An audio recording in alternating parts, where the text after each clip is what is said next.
Once again, if you're looking to turn in your time slips, those need to go to the concession area located across from the tower on the left side of the racetrack. If you're not ready to put the tower,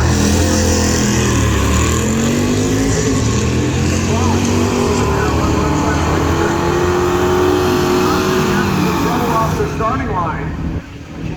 The gassers to the finish line right-hand side, 13-14 at 103.